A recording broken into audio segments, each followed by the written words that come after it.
Opa pessoal, eu sou Ícaro e no vídeo de hoje eu vou falar sobre uma das sequências mais aguardadas da história do cinema, que é Duna Parte 2. May thy knife chip and shatter. A sequência do primeiro filme lançado lá em 2021, que é a adaptação do clássico livro de ficção científica de mesmo nome, que muitos diziam que era uma obra que era impossível de ser adaptada no cinema, né? Já houveram outras tentativas, já teve um filme nos anos 80, teve uma série também, e nenhuma delas conseguiu transmitir a grandiosidade que é esse livro, né? Que é essa obra de ficção científica, que é uma das obras mais importantes da história da literatura. E hoje eu vou comentar justamente sobre esse segundo filme, que é o fechamento de toda a história construída tanto no primeiro, que adapta justamente o primeiro livro de Duna. Que o primeiro é mais uma introdução e esse segundo é a conclusão desse primeiro livro. Então já vai deixando de enrolação, já se inscreve aí embaixo, ativa o sininho para receber as notificações sempre que tiver vídeo novo, deixa seu like também que ajuda demais. Então é isso, né? Roda a vinheta.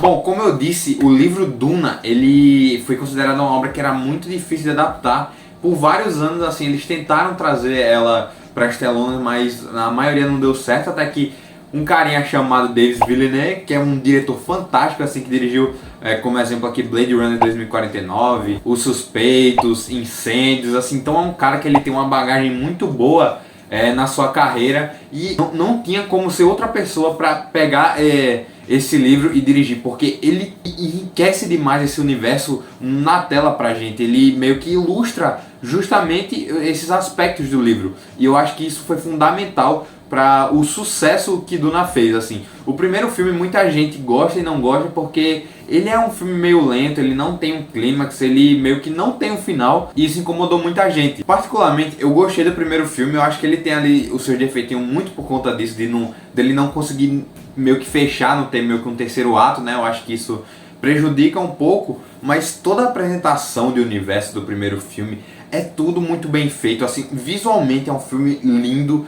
E o universo de Duna, ele é muito rico, e esse primeiro serviu justamente para nos apresentar isso, apresentar os conceitos, já pra gente ir no segundo, sabendo de tudo isso e aproveitar o resto do espetáculo, que aí sim, cara, Duna 2 pra mim é muito melhor que o primeiro. Então esse segundo ter conseguido esse mérito de engrandecer ainda mais esse universo é impressionante, assim, porque falando aqui justamente dos aspectos técnicos, cara, é impecável. Duna é impecável. Visualmente, ele é maravilhoso. Tanto é que o Villeneuve recentemente comentou meio que a televisão tá matando o cinema, porque o cinema sempre foi uma arte que conta a narrativa muito pelas imagens, assim. E, cara, embora eu concorde e discorde dele em algumas partes do que ele tinha falado, ele demonstra muito bem essa ideia dele, porque ele usa muito o visual para nos contar justamente sobre o sentimento dos personagens, ambientar a gente naquele mundo,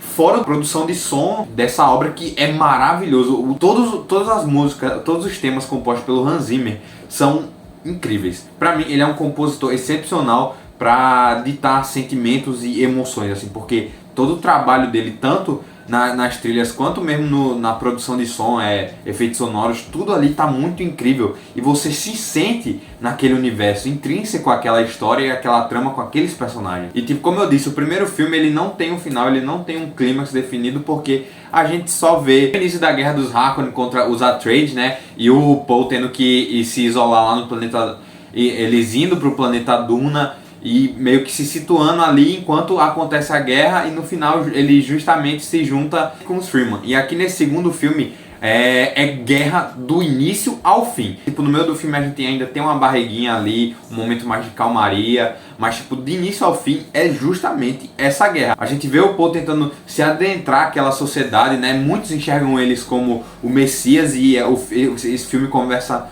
muito sobre essa parte religiosa e política, e eu acho isso muito legal porque enriquece aquele povo, porque em um lado a gente tem pessoas extremamente religiosas que acreditam que o Poe é realmente o Messias, que é o caso do personagem do Javier Bardem, que no primeiro filme ele é uma pessoa bem séria, e nesse segundo a gente até tem momentos de comédia com ele. Isso eu achei bem impressionante, que Duna, no primeiro filme ele é muito sério, E esse segundo ele conseguiu ser um filme mais dinâmico que traz algumas cenas cômicas e eu acho que funciona muito bem. Então esse segundo filme é que ele consegue ser bem mais dinâmico, tanto na parte de quando tá contando a história, quando tá em momentos de guerra. Então pra mim esse segundo filme é que ele consegue pegar as qualidades do primeiro, elevar e ainda trazer coisas novas. E em paralelo a essa parte religiosa dos Freeman, a gente também tem uma parte que não acredita que o Paul seja esse Messias que eles tanto falam, que é o caso da personagem da Zendaya, que acaba sendo o interesse romântico dele. E cara, eu não curti tanto assim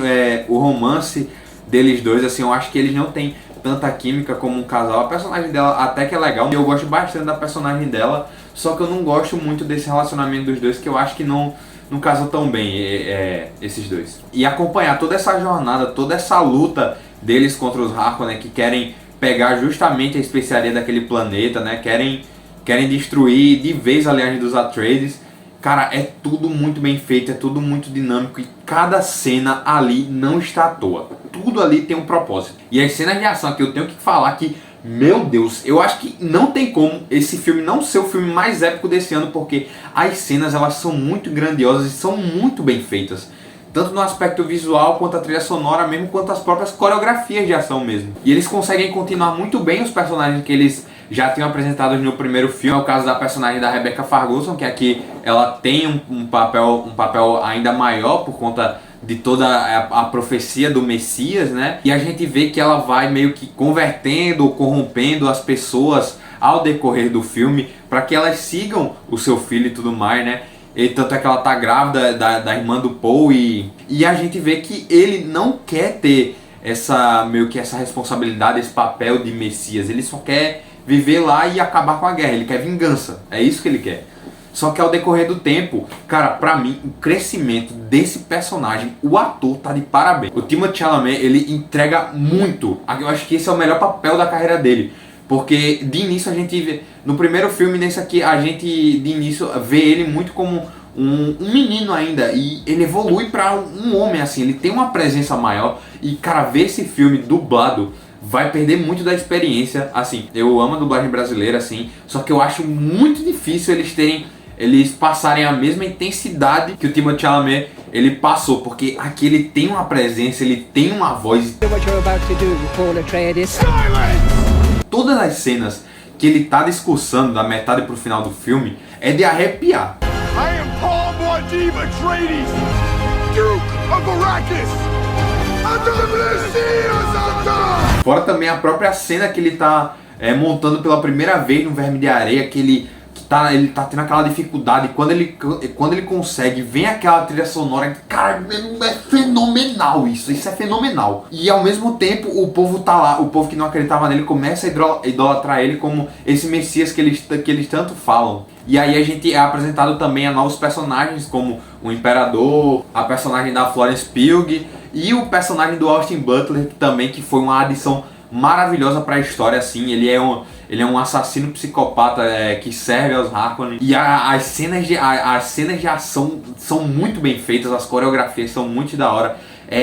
Aquela violência mais nua e crua, assim, quando ele tá lutando, não tem uma trilha sonora de fundo passando, aquela brutalidade mesmo. Sem contar também que a cena de introdução dele é maravilhosa, porque a gente tá naquele planeta, a gente tá num filtro preto e branco ali que remete muito à falta de emoção daquele povo, né, aquele humanidade, né, que eles são desprovidos disso, e é fenomenal a maneira como o ator interpreta esse personagem, assim, porque ele causa aquela aflição, porque ele mata a gente do próprio exército, mata seus seguidores, ele mata todo mundo praticamente. Então acho que eles conseguem dosar muito bem elementos que vão ter que ser desenvolvidos, que foram apresentados no primeiro filme, e dosam muito bem os novos personagens que foram apresentados nesse segundo, assim. E a história ela tem um fechamento muito bom, porque depois de acontecer isso tudo, depois do Paul passar a viver como os Freeman, né, ele vai passar por vários testes também. Ele e a mãe acabam bebendo um líquido azul que fazem com que eles meio que morram e voltem à vida logo em seguida.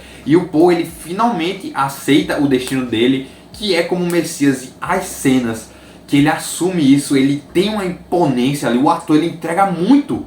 Ele vira um líder de guerra praticamente. E falando de guerra aqui, quando a gente vai pro final do filme, a cena de guerra, nossa, tudo ali é muito lindo. Eu só queria que ela durasse um pouquinho mais pra gente ver mesmo como tava acontecendo, porque eles chegam lá, tem uns 2 a 3 minutos ali de cena de guerra, mostrando as naves, os vermes da areia ali, tudo é muito bem feito, tudo é muito bonito. Só que eu acho que eles podiam ter prolongado um pouquinho mais essa cena. Então, pra você ver, como já é um filme relativamente grande, porque ele tem 2 horas e 40 e pouco, e eu ainda queria ver bem mais, porque esse segundo filme, ele ainda dá um gosto na boca de que você, cara, eu quero mais ver desse universo, eu quero ver mais desse universo, quero ver mais desses personagens. Então acho que eles poderiam ter prolongado, mas como do início ao fim do filme a gente vê várias cenas, várias batalhas sendo travadas, pra mim não me incomoda tanto assim, mas eu acho que ficou um pouco corrido assim essa guerra final. Quando acaba essa parte mais por fora, eles acabam entrando na nave do Imperador e tem justamente o combate final entre o Paul e o personagem do Austin Butler, que é um combate fenomenal, as coreografias são muito boas e o Paul acaba vencendo e se tornando meio que esse novo Imperador, e as outras casas acabam chegando no final do filme para iniciar uma guerra. Tanto é que a mãe dele diz que ele começou a Guerra Santa, porque é sobre isso, é uma guerra muito pela religiosidade, pela política, assim. Duna é um universo muito rico e muito complexo, e além disso tudo, assim, a gente tem um elenco de peso interpretando cada um dos personagens, né? A gente também teve uma surpresa no meio do filme, que quando o Paul tá tendo as visões do futuro, ele acaba vendo a irmã dele, que é interpretada pela Anya Taylor-Joy, que foi uma surpresa assim quando ela foi revelada no elenco, porque ela foi revelada bem no finalzinho, quando ia ser lançado o filme, revelaram que ela estava lá no elenco, e ela faz justamente o papel da irmã do Paul, que estando na barriga da mãe dele, ela ainda conversa com a mãe, e a gente tem várias cenas muito bem feitas. Então, cara, assim, Duna 2 pra mim foi uma experiência incrível de ver no cinema. Foi um misto de sensações e emoções ao longo do filme, assim.